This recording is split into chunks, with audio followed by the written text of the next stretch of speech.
Hello everyone, this is AmberAnkNA here. Welcome to my channel. Well, I play a variety of games and do narrations for fanfics. I'm really hoping you enjoy my content. If you do, make sure to comment below, leave a like, and subscribe with the notifications on.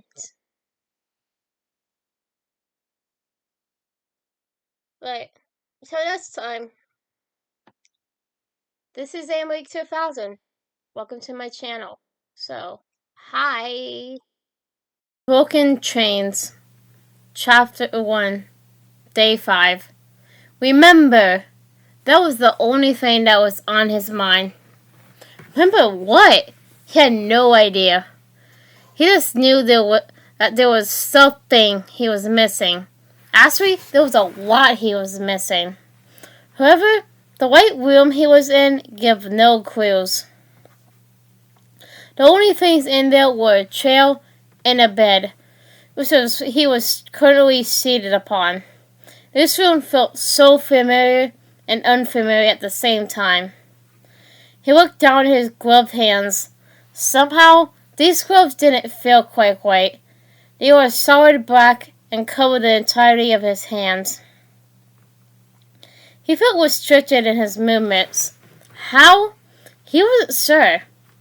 At that moment, there was a massive black that opened up in the corner of his room. Dark corridor, his mind supplied. A man stepped through, followed by a girl with white blonde hair. "Good evening, Soa," the man said. Soa, that was his name. This was absurdity. "Do you know my name?" the man asked. Soa searched his face. Something about this man was supposed to be familiar. The pink hair? No, Soa didn't think that was all that significant. Maybe it was the coat. Soa has realized that they were wearing the same type of coats, even the same gloves. But Soa couldn't remember anything about the man. He shook his head. "I see. Looks like we need another session nominee." The girl kept her eyes to the ground. She mumbled something. "What was that?" It's very hard making new links. I severed all the ones he had originally. Is there a way to make a workaround? I think so, but get to work on it." With that, the man disappeared in another dark corridor. There were several moments of silence. Soa had almost forgotten that the man was there when the girl spoke again. "Soa, I'm sorry." "What for?" Soa asked. "You should hate me. I was the one that made you like this in the first place." "Well, this is all I can remember. I guess it wasn't all that important. Hold it, if I forgot it all." Nominee winced. "You wouldn't have forgotten it at all if it weren't for me." Soa wasn't sure what to do with the affirmation. It was true. He had no memory of anything outside of this room. For all he knew, he was born here and lived here his whole life. Nominee had caused this? Then again, he wasn't sure who Nominee was supposed to be to him in the first place. Nominee opened a sketchbook and pulled a pencil from her bag. She sat in the chair across from him and began to draw. "Do you really not remember who that man is?" she asked. "I don't. Is he supposed to be important to me?" "He's Marlusa, your superior." "Superior?" Nominee nodded.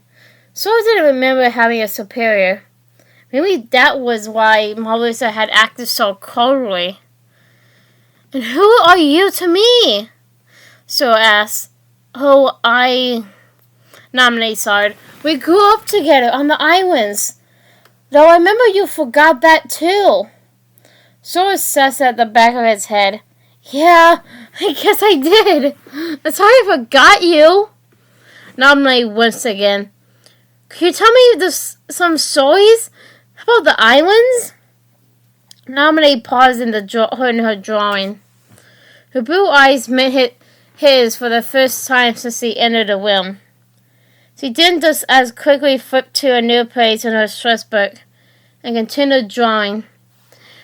They called Destiny Islands. There was one island you played on with some of your old friends. Titus, Selfie, and Waka. As he spoke, Sora began to form a mental picture. He had no idea if this mental picture was correct, but it felt right. Emily, you met the Superior, and here you are now. Who was the Superior again? Nominee flipped back to the first page and held it up for Sora to see. And it was a pink-haired man wearing a black coat, much like his own.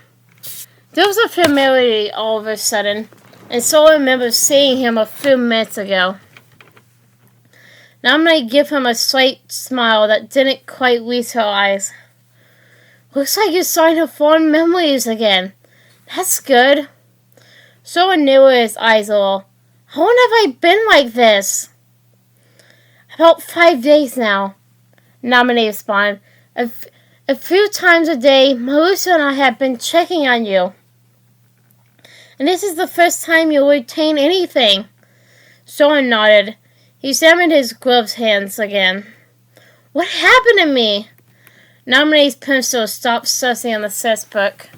I'm not allowed to say. Oh, Sora said. He took a lot of look at Nominee. This school before him definitely didn't feel like much of a stranger as Melissa, the Superior, had. Maybe they had grown up together. How did they end up meeting the Superior? Was he from the islands too? What did Sora do for the Superior? Somehow, he was sure Nominee wouldn't be able to tell him that either.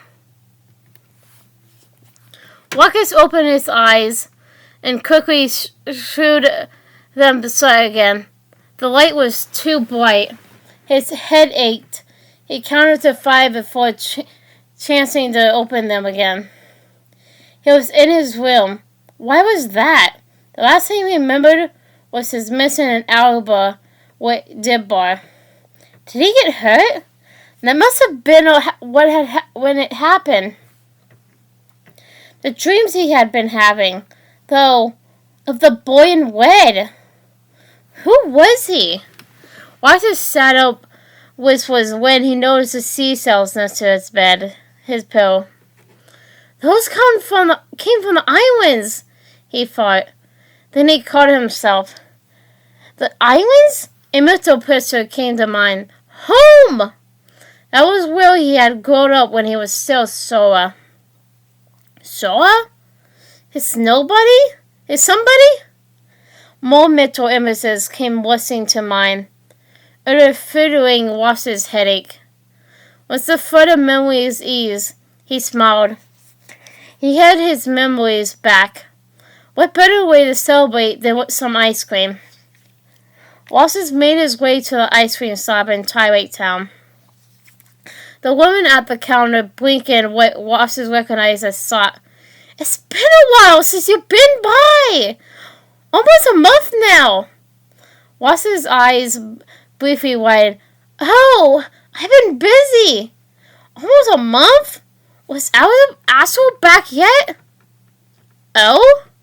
He probably worried that you see on. Maybe she was on the clock tower already. Ross made his way up. She wasn't there yet. Maybe she was still on a mission. He took a seat on the ledge and took a bite of the ice cream. Softy and sweet. Just as he remembered. This was something he had not experienced when he was Sora. This was his own memory. This was going to be really confusing to look through. He was going to have a lot to write about in his journal later. What's this? He turned and smiled. Sion! You're awake! How long have you been here? Not too long, I don't think, Wasu said to Sion, as Sion sat beside him. C too hold an ice cream. Oh, I was going to bring this to you if I got back today, she said. She pulled a seashell from her pocket, much like the ones that were next to Wasu's pillows. If you hold it to your ear, it sounds like the ocean. Wasu took the seashell from her outstretched hand and held it up to his ear and closed his eyes. A mental picture of himself and two others on the beach, watching the sunset, came to his mind. This was another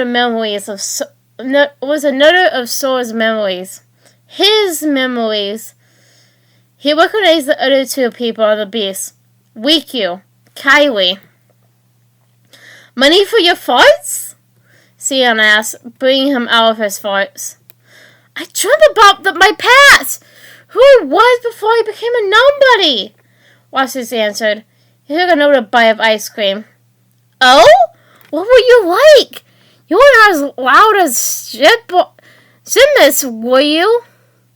Sion laughed. Wako chuckled with her.